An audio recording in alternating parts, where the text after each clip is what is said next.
Cari amici e cari amiche, buongiorno, bentornati e bentrovati all'Aulicus Classics Club.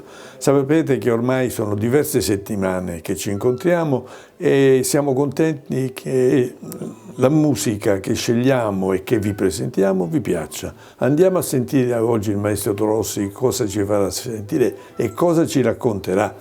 Venite, seguitemi, andiamo.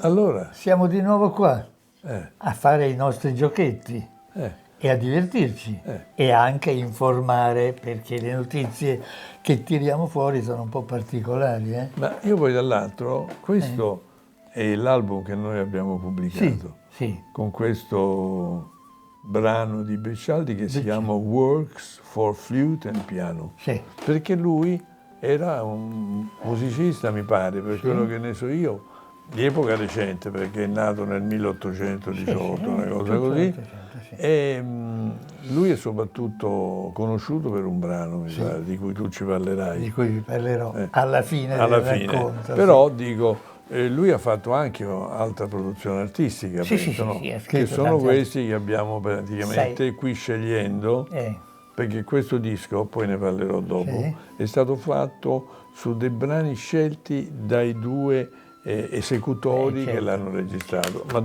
ne parliamo dopo. Tu intanto raccontaci questo Briccialdi che io non conoscevo. Comincio a raccontarvi questo Giulio Briccialdi, il quale, e qui faccio una piccola annotazione, è un piccolo giochetto che non c'entra niente con la musica. Allora, Giulio Briccialdi nasce nel 1818 e muore nel 1881. Allora io ho notato che in queste due date sono tutte fatte di numero 1 e di numero 8, cioè nasce nel 1818 e muore nel 1881. Una coincidenza straordinaria. Per un giocatore dell'otto potrebbe significare qualcosa. Ma quanti anni aveva quando è morto Briccialdi? Bisogna fare il calcolo, dal 1818 al 1881, farlo tu che sei forse più pratico di me. Troppo lungo. 60 anni. 1820, 60, aveva 62 anni, una cosa così. Beh, giovane però. Giovane anche lui. Caspita. E sai, nell'800 62 anni non erano era già una bella età. Era già una bella età. Comunque lui fin dall'inizio è un virtuoso sopraffino di flauto, grazie alle lezioni del padre. Quindi lui nasce come flautista? Sì. Poi ha composto, ma principalmente opere per flauto e altri strumenti. Fin dall'inizio lui è un virtuoso sopraffino, grazie alle lezioni del padre, il quale però muore presto. E che cosa succede al ragazzino? Succede che siccome la mamma vedova ha deciso di farlo diventare prete, lui scappa di casa e da Terni se ne va a Roma, dove evidentemente dotatissimo, a soli 15 anni diventa professore strumentista di flauto a Santa Cecilia, a 15 anni. Quindi vuol dire che era già un campione. Ma rendi conto?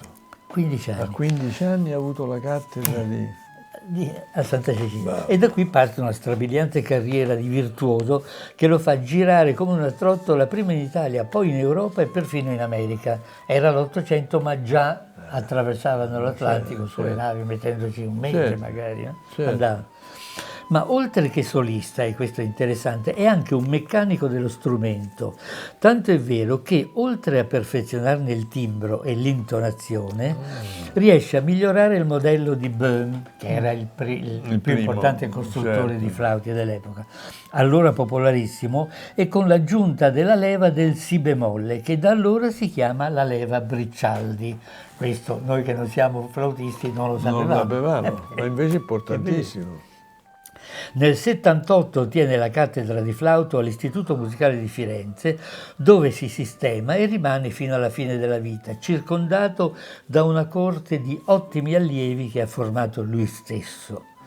per anni è direttore della banda di Fermo nelle Marche e la porta a livelli di perfezione rimasti nella leggenda anche dopo la sua morte. Insomma, il Paganini del flauto, così lo chiamano, è un solista perfetto, un autore fecondo, un ottimo insegnante e di sicuro anche una persona per bene. Ma noi, cioè io, ce l'abbiamo con il maestro per un'altra ragione.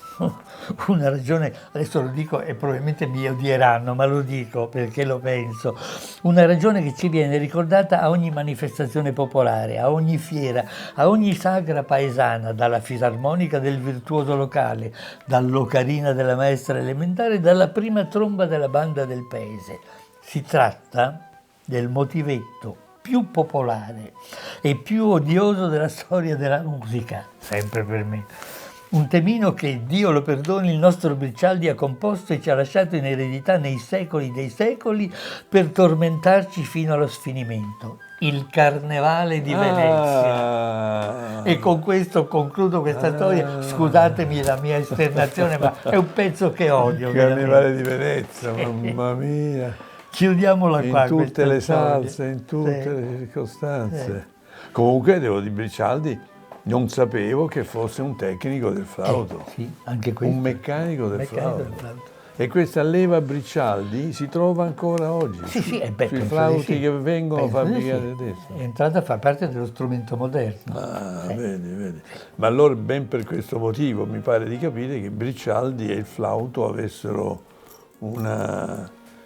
un vincolo, devo dire, inscindibile, non solo da un punto di vista compositivo e interpretativo, ma anche da un punto di vista meccanico di esecuzione.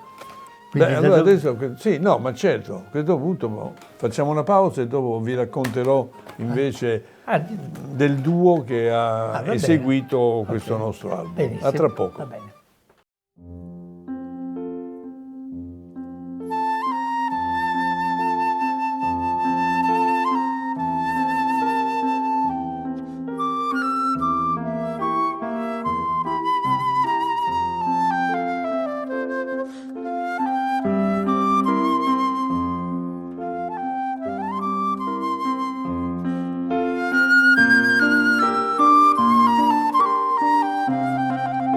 Interessanti queste notizie su Bricialdi, capito? Perché lui capisco da quello che tu hai raccontato, che lui, oltre a essere compositore, e solista, doveva essere un ottimo esecutore di flauto. Certo. E che conosceva lo strumento a tal punto che ha portato dei miglioramenti meccanici nel funzionamento del flauto stesso. Certo. Capito?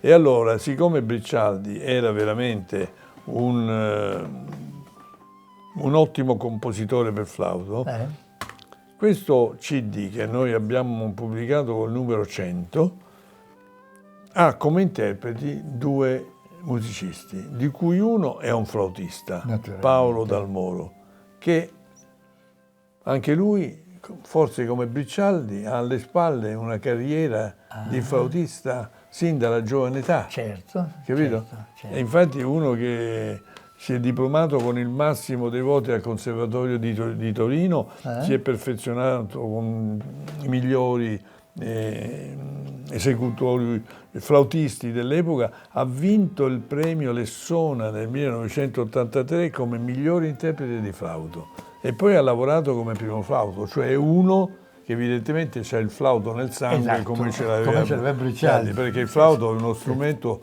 tu mi insegni che o hai una predisposizione naturale per suonarlo oppure non ce la fai, capito?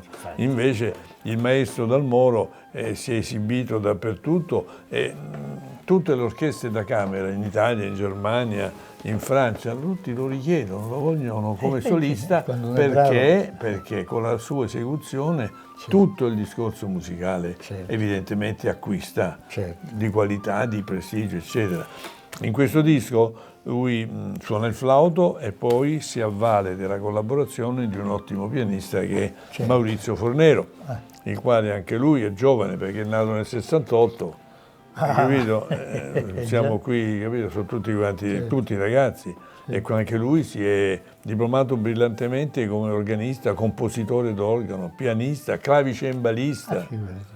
Certo. E si è specializzato anche lui nell'esecuzione dell'antico barocco italiano. Quindi si sono messi insieme due strumentisti, certo. specialisti di questo tipo di musica, che hanno effettivamente anche lui, anche il maestro Fornero, si è esibito come solista membro di orchestre barocche in numerosi festival internazionali di musica antica, con lunga lista, collabora con l'Orchestra Nazionale Italiana della RAI, Teatro Regio di Torino, Filarmonica, eccetera. Anche qui premi, riconoscimenti, immagino. Il disco qui è un'ottima realizzazione, vale la pena di essere ascoltato e effettivamente si può apprezzare in questo modo ancora di più Briccialdi, che ha trovato due interpreti delle sue opere di questa bravura che hanno sia il maestro Dalmoro che il maestro Fornaro. Senti, scusa se ti interrompo, ma vedo che nella lista dei brani non c'è il Carnevale di Venezia. Certo, perché sono andati a no, ma infatti questo perché il maestro Dalmoro è andato a scegliere dei brani di Briccialdi che era tra il meglio della produzione, meno popolari, e soprattutto meno popolari. Vi invito ad ascoltare anche questo disco Aulicus, perché effettivamente è un bellissimo lavoro. I due esecutori, il maestro Dalmoro e il maestro Fornero, sono molto bravi e senz'altro sarà un ascolto gradevole. Vi ringrazio molto per la vostra attenzione, per la vostra presenza qui oggi e vi ricordo di iscrivervi al nostro canale per non perdere i futuri episodi di Aulicus Classic Club e mettete un like per supportarci. Grazie e a presto.